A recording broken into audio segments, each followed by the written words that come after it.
High, আপনারা চলে এসছেন। আমিও এসছি এই যে সেম প্লেসে। বলেছিলাম না এখন থেকে ডেইলি কন্টেন্ট দেবো, একটা হোক বা দুটো ডেইলি কন্টেন্ট দেবো। আর প্রথম ভিডিওটা করলাম, আমি ভাবছিলাম আমাকে সবাই ভুলে গেছে। অনেক দিন পর কালকে একটা ভিডিও দিয়েছিলাম এবং সেই ভিডিওটাতে ভালোবাসায় ভরিয়ে দিয়েছো। তোমরা সবাই আমাকে মিস করেছো, তোমাদের কমেন্টস পড়ে আমি বুঝতে পেরেছি এবং তোমরা আমাকে খুঁজেছো ইউটিউবে, এটাও আমি বুঝতে পেরেছি। অনেকে বলছে দাদা এত এত কন্টেন্ট গেল, তোমাকে সত্যি খুঁজেছি। ভাল লাগলো যে তোমরা আমাকে ভালোবাসো এবং কালকে ভিডিওটা অনেকজনে দেখেছে। আর আমি চাই যে তোমরা যদি শেয়ার করো ভিডিওগুলো, যদি অনেকের কাছে পৌঁছায়। যেহেতু অনেক দিন ভিডিও করিনি, চ্যানেলের রিচ একদমই পড়ে গেছে। এখন যেই ভিডিওগুলো করছি, কালকে একটা করলাম, আজকে যেটা দিচ্ছি, এগুলোকে যদি তোমরা শেয়ার করো আবারও আমার চ্যানেলের রিচ ফিরে পেতে পারি। আর তোমরা যেহেতু আমাকে ইউটিউবে চাও, আর সেটা আমি কন্টিনিউ করব। আর বাকি তোমাদের হাতে, আমার হাতে কিছু নেই। যাই হোক, মোদ্দা কন্টেন্টে আসি। শাকিব খান পরপর 3টা হিট সিনেমা দেয়, প্রিয়তমা, রাজকুমার এবং তুফান। এরপর কি হলো? দরদ সিনেমা ফ্লপ খেয়ে গেল। কিন্তু কেন? দেখুন, অনেক কারণ রয়েছে, আমি তো অবশ্যই বলবো। বাট ইন্ডিয়ায় বসে বাংলাদেশে কেন সিনেমাটা ফ্লপ খেয়ে গেল, একদম এক্স্যাক্ট কারণ কিন্তু আমি সম্ভব নয় বলা। বাট আমি যতটুকু আমার সিনেমার নলেজ, সেখান থেকে আমি কিছু কারণ তো অবশ্যই বলতে পারি এই সিনেমাটা ফ্লপ খাওয়ার কারণ কি। দেখুন, সিনেমাটাতে কি নেই, মেগাস্টার শাকিব খান রয়েছে, যা যে থাকলেই বাংলাদেশে এনাফ, আর কিছু লাগে না। যাকে স্ক্রিনে দেখার জন্য লোক ছুটে যায়, পাগল হয়ে যায়, সে তো রয়েছে। পাশাপাশি বলিউড হিরোইন রয়েছে, বলিউড থেকে হিরোইন রয়েছে, যেটা শাকিব খানের জন্যও একটা স্বপ্নের ব্যাপার, সাকিবিয়ানদের জন্যও একটা স্বপ্নের ব্যাপার, বাংলা সিনেমার জন্য একটা স্বপ্নের ব্যাপার যে সোনাল চৌহান বাংলা সিনেমায় কাজ করছে। এবং সেখানে রয়েছে রাজেশ শর্মা, যিনি পুরো ভারতবর্ষকে সিনেমাতে রুল করে। এবং রয়েছে রাহুল দেব, রয়েছে পায়েল সরকার, কাস্টিং তো বিশ্বনাথ রয়েছে, কাস্টিং তো জাস্ট উফ লেভেলের। তো এত বড় কিছু অ্যারেঞ্জমেন্ট, তো সেখানে সিনেমাটা ফ্লপ কেন? কেন ফ্লপ গেল? দেখুন, ফ্লপ হওয়ার সবথেকে বড় কারণটা সেটা সবাই জানেন, যে সেটা হলো অবশ্যই কন্টেন্ট। কন্টেন্ট যদি দর্শকের মনে না ঢোকে, তখন আপনি স্টার কাস্টিংয়ে কী রেখেছেন, যাই রেখেছেন, কোনো কিছুই কাজ আসে না। সেটা হয়েছে দরদের সঙ্গে। বাট শুধুই কি কন্টেন্টের জন্য? যদি এরকমটাই হতো, তাহলে শাকিব খানের এরকম অনেক সিনেমা রয়েছে যেগুলো কন্টেন্ট সেরকম না থাকলেও হিট হয়ে যায়। তাহলে দরদে এত কিছু থাকার পরও হিট হলো না কেন? সেটা হলো মেকিংয়ের প্রবলেম তো রয়েইছে। আমি দেখিনি, আমার কাছে লিঙ্ক রয়েছে বাট দেখিনি। আপনারা যদি আমাকে বলেন, আমি জানি যে একদিন আপনাদেরকে জিজ্ঞাসা করবো, কারণ যেহেতু সিনেমাটা পাইরেসি হয়ে গেছে, দেখা উচিত নয়। আর আমরা যেহেতু এইসব নিয়ে কাজ করি, তো আমাদের ডুপ্লিকেট কাজ করা উচিত নয়। কিন্তু আমি তো আর ইন্ডিয়া বসে তো বাংলাদেশের ছবি তো দেখতে পাবো না। আর দরদ প্যান ইন্ডিয়া ছবি বলে ইন্ডিয়াতে রিলিজও করেনি, হয়তো কোনো কোনায় রিলিজ করেছে, বাট আই ডোন্ট নো। আর ব্যাপার হলো, আপনারা যদি বলেন দাদা সিনেমাটা দেখুন, এভাবেই দেখে একটা রিভিউ আনুন, তাহলেই দেখবো, আদারওয়াইজ দেখবো না। লিঙ্ক আছে বাট দেখিনি, ডাউনলোড করে রেখেছি, যদি আপনাদের ইজাজত পাই তাহলেই দেখবো। যাই হোক, মোদ্দা কথায় আসি যে ফ্লপ করার আর কি কি কারণ রয়েছে। প্রথমত, সব থেকে বড় কারণ কন্টেন্ট বললাম। তারপরে সেকেন্ড নাম্বার, সেটা হলো অনন্য মামুন। Yes, mister director. তার কারনামা, তার কারসাজি, তার চাপাবাজি এতটাই লিমিট ছাড়িয়ে গেছিলো যে বাংলা সিনেমা তো দূরের কথা, বলিউড সিনেমা তো দূরের কথা, সাউথ ইন্ডিয়ান ছবি তো দূরের কথা, হলিউড সিনেমাও মনে হয় এই সিনেমার কাছে হার মেনে যাবে। সে ইন্টারভিউ দেয় যেই সিনেমা 100 কোটি টাকা কালেকশন করবে। ভাবুন, একটা ডিরেক্টর যিনি বাহুবলী বানায়, যিনি কী বলে পুষ্পা বানায়, তারাও এত কনফিডেন্স বলে না যে আমার সিনেমা এত কোটি টাকা কামাবে। ভাই, সিনেমা রিলিজের আগে কে বলতে পারে? সিনেমা সবাই ভালোভাবেই বানায়, বাট রিলিজ হওয়ার পর অডিয়েন্সের সাড়া দেখে বোঝা যায় যে সিনেমাটা কতদূর রানিং করতে পারে। বাট সিনেমা রিলিজের আগে কে বলতে পারে 100 কোটি বা 200 কোটি? কিন্তু অনন্য মামুন বলতে পারে।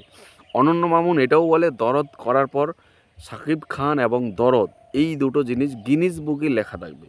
গিনিস বুকে যদি কিছু বললাম না, থাক। সে এইগুলো বলেছে। সে বলেছে দরদ নাকি ব্রুস খলিফাতে এর ট্রেলারে লঞ্চ করা হবে। তো চাপাবাজির লিমিট শুধু এইটুকু না, আরও অনেক ছোট ছোট চাপাবাজি রয়েছে যে টি সিরিজে তার গান আনবে। টি সিরিজে লাস্ট পর্যন্ত টি সিরিজ রিজিনালে গান আনলো, যেগুলোতে বাংলা সিনেমা বাংলা গান আরও 10-12 বছর আগেই অ্যাভেলেবেল রয়েছে। এমনকি জিতের বচ্চন টচ্চন সিনেমা বা অনেক সিনেমার গানই রয়েছে টি সিরিজ রিজিনালে। এবং এটার ফেসবুক পেজের নাম হলেও টি সিরিজ কি পপস্টার না কি স্টার, যাই হোক এগুলো অ্যাকচুয়ালি রিজিনাল। আর এবং এগুলোর এমনি চ্যানেলগুলো রিচ নেই, এগুলো চলে না, ডেড চ্যানেল। ওগুলোতে শাকিব খানের গান দিয়ে পুরো একদম ফাতরা মারা ডায়লগ। তারপর আরও কিছু নাটকস রয়েছে, আজকে গান আসবে, কালকে ট্রেলার আসবে, অফিসিয়াল নিউজ একদম হ্যান ত্যান। আর যেদিনই দিনটা আসে সেদিনই বলে টেকনিক্যাল কারণ। আরে বাড়াচ্ছি টেকনিক্যাল কারণ তোর পেছনে ঘুচায় নি যে বাংলাদেশের পাবলিক, এটা ভালো। মানে টেকনিক্যাল কারণ কদিন হয়? তুই তো আগে সব কিছু ঠিক করে তারপর তো করবি নাকি? একটা প্রফেশনালিজম মেনটেন করবি না? কীরকম ডিরেক্টর তুই ভাই? ইন্ডিয়াতে তোর মতো ডিরেক্টর হলে জুতো পিটা করবে, সত্যি বললাম। হ্যাঁ একদম ইন্ডিয়ার পাবলিক ভাই তুই জানিস না, বাংলাদেশের মানুষ আবেগী। শাকিব খানের নামটা শুনলেই সব চুপ হয়ে যায়। আজকে বাংলাদেশের মানুষ যদি আবেগী না হতো না, তাহলে তোকে হিলিয়ে রেখে দিত। আর তোর সিনেমার, যাই হোক সেটা আমি বলছি না, ওইসব কাউকে থ্রেট দেওয়া উচিত না। সিনেমা না চলার এটাও একটা কারণ যে সে খুব চাপাবাজি করেছে। সিনেমাটার হাইপ একবার ওঠায়, আবার থরথর করে নিচে চলে যায়, আবার ওঠায়, আবার নিচে চলে যায়, শুধুমাত্র তার চাপাবাজির কারণে। সিনেমা বানিয়েছে, এমন ভাষণ মারে মনে হয় সে নোবেল টোবেল কিছু নিয়ে আসছে, মনে হয়েছে কি ভাই। সিনেমা তো আরও অন্য মানুষও বানায় ভাই, মানে এরকম লেভেলের চরম চাপাবাজি কে করে?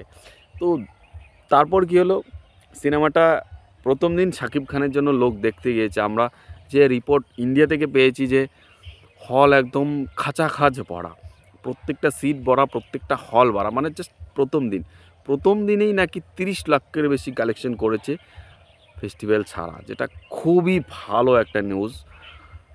কিন্তু পরের দিন থেকে এরকম ড্রপ শুরু হয়। সেকেন্ড দিন 18 লাখ, থার্ড দিন 9 লাখ, তারপরে 1 লাখ 2 লাখ শুরু, তারপরে তো চলেই না। মানে হল মালিকরা কান্না করছে যে সিনেমা নিয়ে। তো এই হলো ব্যাপার দরদের। একই তো বাংলাদেশে এইটুকু এখন বুঝতে পারা গেছে যে বাংলাদেশের বক্স অফিস পুরোটাই ঈদ কেন্দ্রিক হয়ে গেছে। অবশ্যই ঈদ কেন্দ্রিক, বাংলাদেশে এখন ঈদে চলে। আর তাছাড়াও যে 50 কোটি 100 কোটি বলে, এগুলো সব ফলস। এত জীবনও হতে পারে না, এটা সম্ভব না বাংলা সিনেমার ক্ষেত্রে। তবে শাকিব খানের সিনেমাগুলো তুলনামূলকভাবে অন্যান্য বাংলা হিরোর থেকে বেশি কালেকশন করে, বেশি বলতে অনেকটাই বেশি করে, এটা বলাই যায়। যেহেতু বাংলাদেশে বক্স অফিস রিপোর্ট দেওয়ার মতো কেউ নেই, তাই যে কেউ 50 কোটি টাকা বলে দিতে পারে নিজের সিনেমার হাইপ ওঠানোর জন্যে।